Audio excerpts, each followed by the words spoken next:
ערב טוב, תודה ראשית כל לשמואל שהזמין אותי. לא קל לעשות דוקטורט בגילו, אני יודע כי אני עשיתי את זה בגיל 80, אז הוא ילד בכלל. אבל אני חושב שמכל הקהל פה, היחיד שעלה ארצה בנמל יפו, זה עבדכם הנאמן, לפני 86 שנה, בגיל 3 חודשים.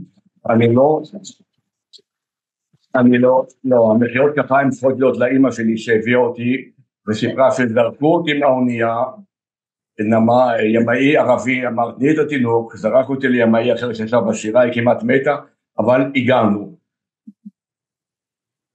זאת תמונה של נמל יפו שאני אוהב. נכון שזה כבר לא קיים, המבנה הזה שהיה של המכס שהבריטים בנו, וגם של תחנת הרדיו לדייגים פורקסטי, אבל יש לנו סימוכין על נמל יפו סיפורים מאוד מאוד מאוד מזמן. זה העצים שהביאו מלבנון לבניית בית המקדש. אני לא חושב שצריך לקרוא את זה. כן. אם יש אפשרות שתגיד מילה על הרקע האישי שלך, בעוונותיי אני עורך דין, אבל לא נולדתי עורך דין. עבדתי הרבה מאוד שנים על הים, עבדתי בדיפסי פישינג, הייתי עיתונאי, הייתי כתב מפלגות של הארץ עד 67 אני חושב, משהו כזה, אחרי זה קצת במעריב. האור הזכיר לי שהוא ראה מאמר שלי במעריב מלפני 30 שנה. היות ותמיד מאוד אהבתי את הים, אז כתבתי את המאסטר שלי על נמל יפו, שאני קורא לו נמל ללא נמל, את הדוקטורט על ימאות הצלבנים, כי כתבו על ימאות הצלבנים מיליון דברים הרבה יותר חשובים ממני, אבל לא כתבו את זה בדרך כלל מנקודת מבט של ימאי, ולי היה מעניין לכתוב דווקא מנקודת מבט של ימאי, איך הם הגיעו ארצה עם 4,000 סוסים, ואיך זה הכל הגיע ארצה, אבל זה להרצאה אחרת, אז אני אמשיך בכל עוד. היות וקראתי ליפו נמל ללא נמל, כן, ואני גם מדבר די הרבה שפות, ויש פה חברה אוריאלה, שנינו שכנים באותו ספר על נמל יפו, והיא מדברת יוונית אבל על אמת, לא כמוני. נמל יפו היה מאז ומתמיד נמל גרוע, והוא ידוע בתור נמל כזה גרוע, והנה גם יוספוס פלביוס כתב, ולעיר יפו אין נמל טבעי, כי שפת הים שם היא כמעט שורת יחסים ישרה. גם אנחנו רואים את סלע אנדרומדה, ושובר הגלים שעל ידו זה שובר גלים שהבריטים בנו. הנמל לא נולד ככה, הוא נולד עם שורה של סלעים, וזה בעצם ההמשך של סלעי הכורכר שאנחנו רואים, שורה ראשונה אפילו בשומרון, שורה שנייה קרוב לים, שורה שלישית בתוך הים ממש. והוא אומר, פלביוס, והוא מאמין, ושם על סלע אנדרומדה נראים עדיין כבלי אנדרומדה ומעידים כי הסיפור הפלא הזה עתיק לימים. אז הוא ראה את הכבלים, אני חיפשתי אותם על הסלע, לא ראיתי, אבל על יד סלע אנדרומדה קשה מאוד להיכנס לנמל, וכדי להיכנס אתה צריך לעשות מה שקוראים טראברס. יש המסגד הקטן שקרוב לחוף, המסגד הגדול, כאשר שניהם נמצאים בשורה אחת, אתה יכול להיכנס ולעבור בשקט בין סלע אנדרומדה ובין השובר. בואו נראה הלאה מה קורה. הנה פלביוס ספר שלישי. מה המאפיינים של נמל יפו? א', סלעים וכניסה מסוכנת. ב', חורבות. היום כבר פחות, אבל זה ידוע בחורבות שלו, לא סתם, אלא הצליינים אמרו זה חורבות שלא יאות למשכן חזירים ואותנו שמים שמה.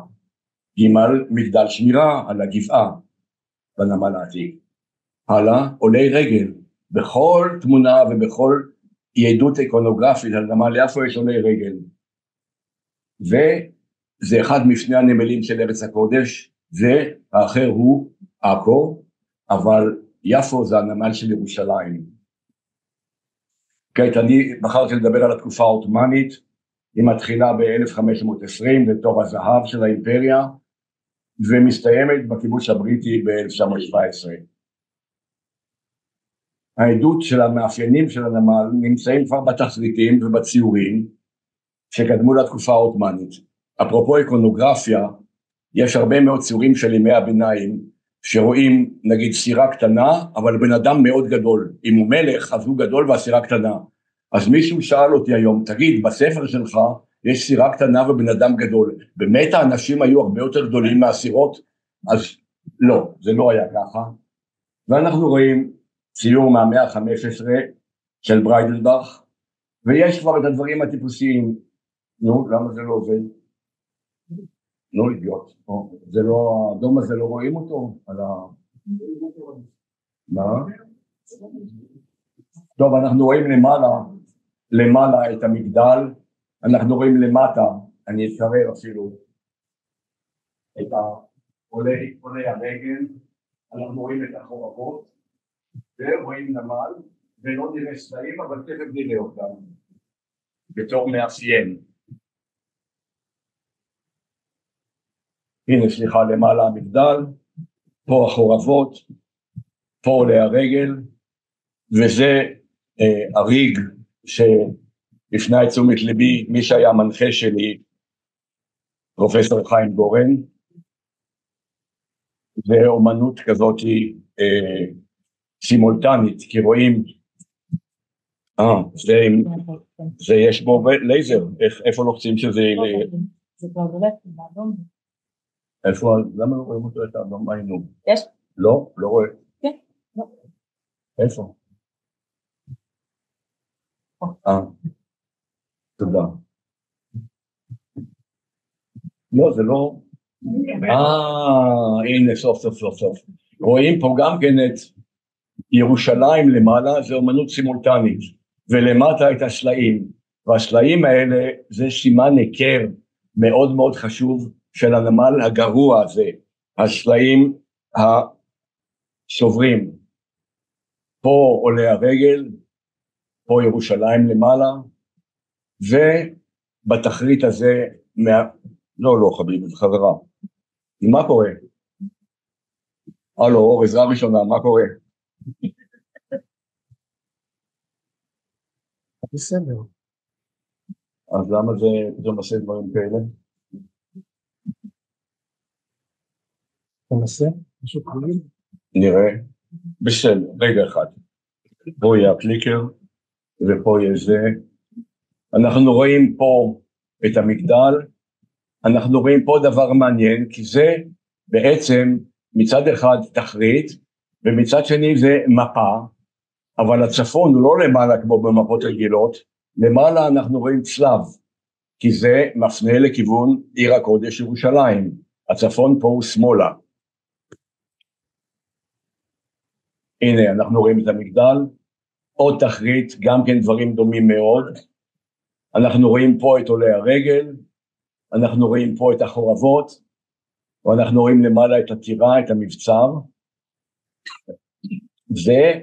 ואנחנו רואים דבר מעניין, שרואים בכל התחריטים, הצל פה הוא מדרום, כאילו שהשמש עוברת בצפון, זאת כנראה הייתה איזו קונבנציה, די מצחיקה, אבל הם כולם העתיקו אחד מהשני, כי אצלנו בארץ אין צל מדרום, כמעט אף פעם, זה מאוד מאוד, מספר פעמים בשנה, ולשמש יש דקלינציה צפונית במידה מסוימת, אבל לא עד כדי כך. אבל מעניין, הנה הצל פה.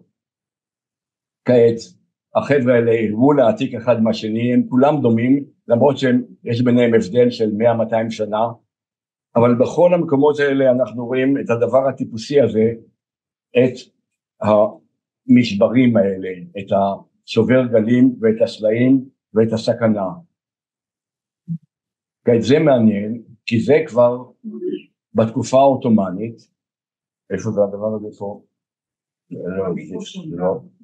לא עובד. כעת, היות וזה אומנם זווינר הוא הולנדי, אבל זה במאה ה-17, זה כבר טוב בתקופה העות'מאנית, אז על המגדלים למעלה אנחנו רואים חצאי ירח, ולמטה, איפה שאנחנו ראינו צלב שמוביל לארץ, שמראה לכיוון ירושלים, פה אנחנו רואים למטה שכתוב אוריין, וזה המזרח, וזה מראה מזרחה, אז זה מין מפת תקרית כזאת, אבל ספטנטריונל, הצפון הוא מצד שמאל עדיין, כמו בכל הקודמים. אבל נראה הלאה מה קורה. הנה, פה גם כן אנחנו רואים את המשברים, את הסלעים, ורואים את האוריין הזה. כעת פה זה כבר דמיוני לגמרי, אבל שוב פעם, רואים, הדבר הדומיננטי זה הסלעים בכניסה, ולמעלה יש הנה הסלעים, ולמעלה יש עשן, זאת אומרת שיש חיל מצב במגדל הזה, אז הנמל הזה נמל רע, אבל זה נמל שמור, יש שם מה שאומרים, והחורבות שדיברנו עליהם. כעת זה מעניין, זה בעצם הציור היחיד שאנחנו מכירים שרואים היטב את חומת הים, כלומר את החומה, הסימונים שלה, לא פה, הסימונים שלה רואים כאשר נוסעים ליפו עתיקה מתל אביב לאורך הים, רואים על המדרכה את הסימנים איפה שהייתה חומת הים, ומה שעצוב פה זה ציור של צייר גרמני שקבור דרך אגב בירושלים, ורואים רחוק על האופק אונייה, ובסירה הקטנה זה טירונים של הצבא הטורקי שהולכים להיות מגויסים לצבא, והאמא רצה אחריהם במים, וזה די פתטי כזה, אבל זה הדבר היחיד שרואים תמונה אמיתית של חומת ים, וספינה די גדולה על ידה, זאת אומרת שבכל זאת מרכב טורקי כזה, רואים את הסמל הטורקי על המפרש, יכול היה להיכנס. וזאת כניסה רגילה בין סלע אנדרומדה ובין הסלעים האחרים, ופה כמו שמקובל האוניות עגנו רחוק על יד האופק. תקרב קצת למיקרופון. תקרב את המיקרופון? למה זה לא עובד על להשתבל? מה, לא שומעים? טוב, נתקרב.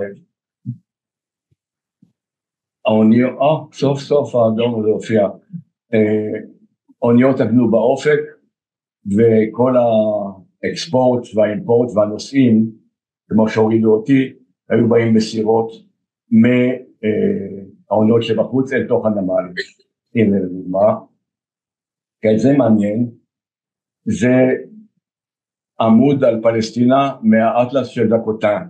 ז'קוטן היה גיאוגרף של נפוליאון, ואנחנו רואים פה את יפו, ותכף אנחנו נראה הלאה את יפו פה, ודי מדויקת ודי נכונה, ואנחנו למדים כמה דברים מהמצור של נפוליאון בארץ. הוא הגיע ממצרים והוא רצה לכבוש את עכו, אבל הוא ביקש להעביר את התותחים שלו דרך הים אם אפשר. הוא כותב לאדמירל שלו, בבקשה תנסה לראות אם אפשר להוריד את התותחים מהאוניות לנמל יפו ומשם להמשיך. אז יש קצין שבדק את הדבר הזה, זה העיר יפו הישנה, ופה ההערות, וההערות האלה אומרות ככה, אתם רואים שזה השרטוט כאילו של הנמל, וזה העומקים, והוא אומר, סונד du port des Afars, אומר בגאות הכי גדולה, העומק יהיה ככה וככה, 2 רגל, 6 רגל, 5 רגל, מכין את זה להספנת האוניות של נפוליאון. כעת יש כמה טקסטים שמדברים על הקשיים הגדולים מאוד של ההספנה בנמל והירידה בנמל. זה לורטה שהוא רופא צרפתי, והוא אומר הנחיתות קשות בגלל הרוח המערבית המערימה גלים עצומים. בקיץ אלה רוחות הצפון המנשבות כמעט בקביעות בחלק זה של הים התיכון. פה הוא אגב טועה, הים התיכון בקיץ הוא מתחיל בלילה במזרחית, הים שקט, בבוקר דרומית, הופכת לדרומית מערבית מערבית, אחרי הצהריים צפונית עם גלים קצרים. זה צרה הרבה יותר קטנה מה שהגלים הגדולים של המערביות. והוא אומר, מזל שהסירות רחבות וחזקות עד מאוד ונהוגות בידי ימאים ערביים הנכונים בכושר מעולה. אותו דבר, כומר אנגלי בשם לוטון מהמאה ה-19, זאת אומרת, we had same difficulties in getting ashore, the sailors experienced and who attempted to land the prophet. אלה landing in Jaffa remained vexatious, אלה שרצו לנחות בנמל, הרבה פעמים לא הצליחו. ואנחנו יודעים גם שהרצל, אם אני לא טועה, היה צריך להגיע לנמל יפו, לא יכול היה לרדת, והמשיכו לחיפה. אולי וכעת, מרק טוויין כותב כמובן בבדיחות, הוא אומר, it was from Jaffa that Jonah sailed when he was told to go, and prophecy against Nineveh, no doubt, it was not far from town that the whale threw him up, when he discovered that he had no ticket, שיונה לא קנה כרטיס נסיעה, ולכן הלוויתן ירק אותו, אבל מה שחשוב לענייננו, the narrow opening of the reef through which they passed to the shore is not an inch wider or a shade less dangerous to navigate than it was then. עדיין מסוכן. ומקלור אומר אותו דבר, never look without a shudder at the treacherous ports. פה נחיתה מאונייה, במדרגות של האונייה לסירות למטה שמובילות לנמל, ושי עגנון כותב בשפה שרק הוא יכול לכתוב, את זה נקרא לאט לאט, הספינה יורדת ועולה בין גלי מגור וקצף לבן ואחור וירוק, כך וכך וכך, הספנים מטפחים במשותיהם וכובשים את המים, שהם מקללים וצועקים אלו כנגד אלו, זה מוכר, סלעים גברתניים נזכרים מהים לנגיח את הספינה הפרוצה, והיא משתמטת מהם ומתכעסים ומתרעמים, וכך וכך, עד שלא ידע יצחק אם יצא בשלום, פסו ספן והעלה אותו ליבשה. ופברי היה פילגרים, היה צליין, והוא אומר שגררו אותם למערה הזו והזו, תחת קשת נוראה, ואי אפשר היה לאחסן אפילו כבשים או חזירים במקום כזה. כעת, היו הרבה מאוד ניסיונות לשפר את נמל יפו. שמואל אביצור בזמנו שחקר מאוד את נמל יפו, אמר שיש תוכניות שעשתה חברה צרפתית לשיפור הנמל, ולא ידוע איפה הן. אז אני ניסיתי להתחקות על התוכניות האלה, ידעתי שהצרפתים בנו את הנמל של איזמיר, אז מצאתי את החברה שבנתה את הנמל של איזמיר, לשאול אותם אם הם גם ניסו לבנות את נמל יפו, והחברה הזאת עדיין אכן קיימת, וזה היה בתחילת המאה ה-20, רק רגע, והם אמרו לי, כן, יש תוכניות שלנו, אולי במשרד העבודה הצרפתי, אז כתבתי למשרד העבודה הצרפתי, אז הם אמרו, אם החברה מסכימה, אז שאלתי את החברה אם היא מסכימה, הם אמרו, כן, אם המשרד מסכים, אז ככה זה הלך והלך, עד שבסופו של דבר הגענו, אני מראה בינתיים שתי מפות, אחת מפה שדוקטור חדד שבא אחריי יראה אותה, זה מפת מנסל הבריטית מ-1870 אם אני טועה, ומפה צרפתית, הם כותבים ז'פה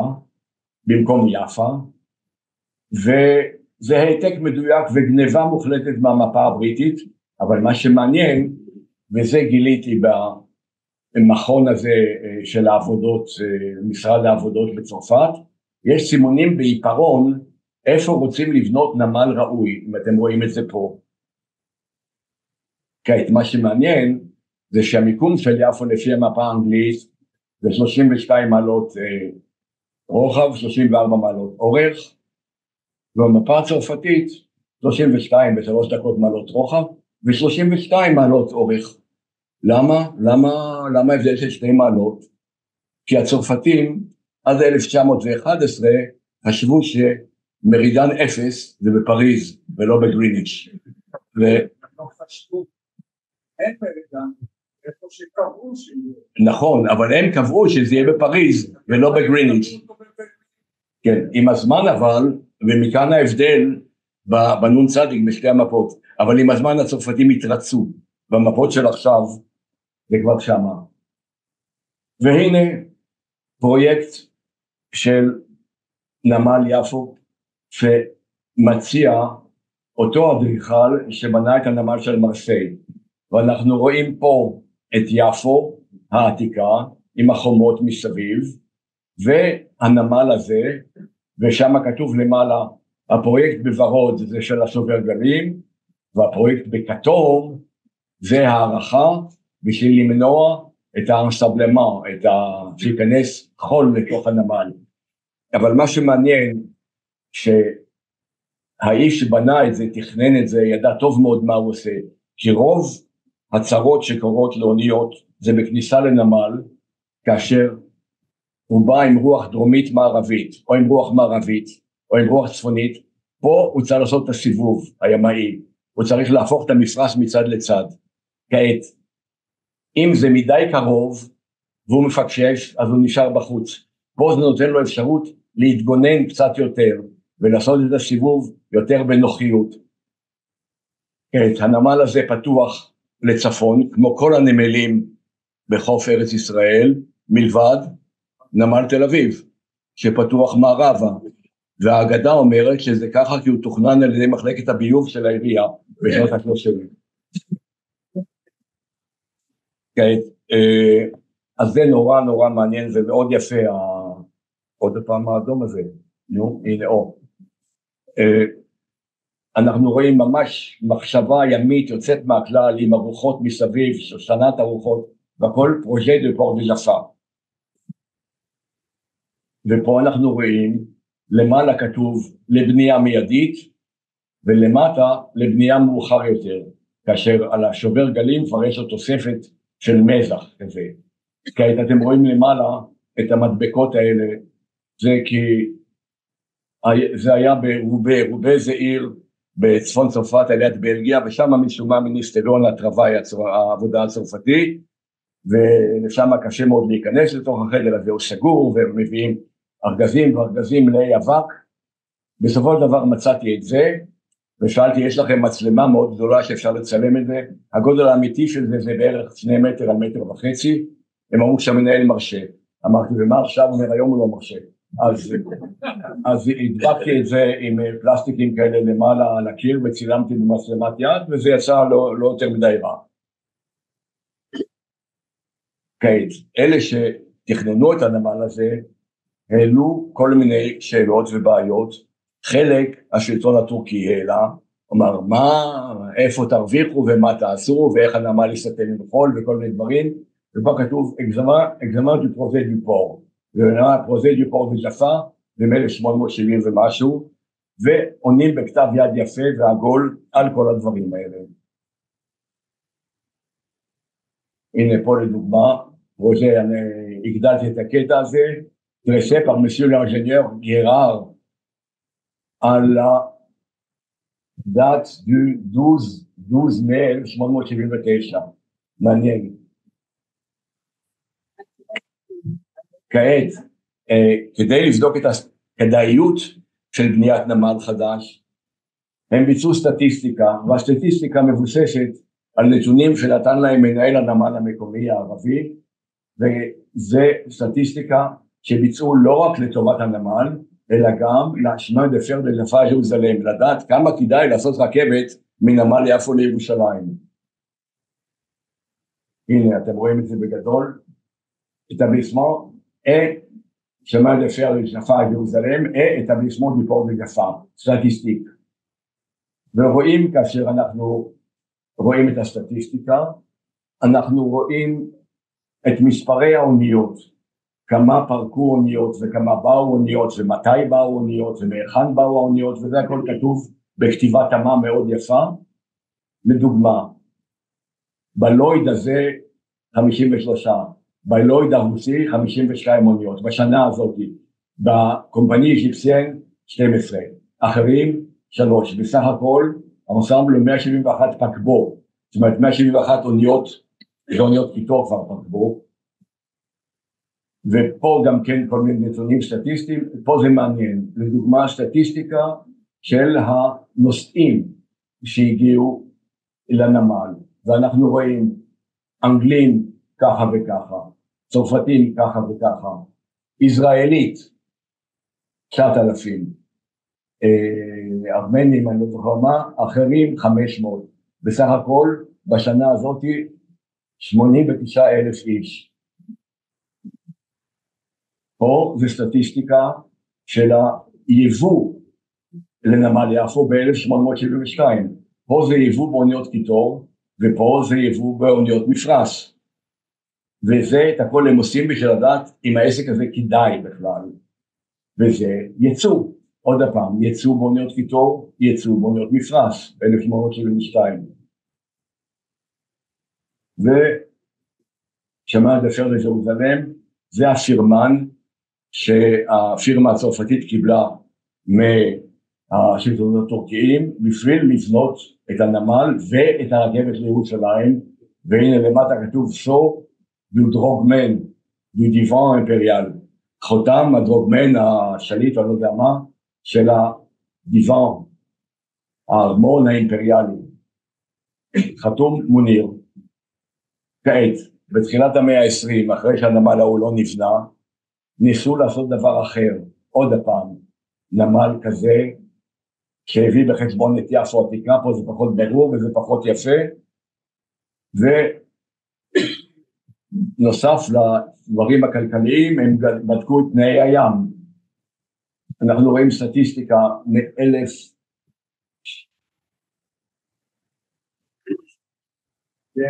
לפרויקט הזה כבר מ-1902, הם אומרים כמה ימי שערה יש וכמה יש ימים למעלה טרומפט, למטה גרוסמר ים גבוה, למטה פורט אול גיבוע חזק, למטה לג'רול גיבוע חלש, למטה קלם, ככה וככה ימים, ככה וככה חודשים, וזה הסטטיסטיקה שמראה להם איזה תנאים יהיו מבחינה ימית לים, לנמל.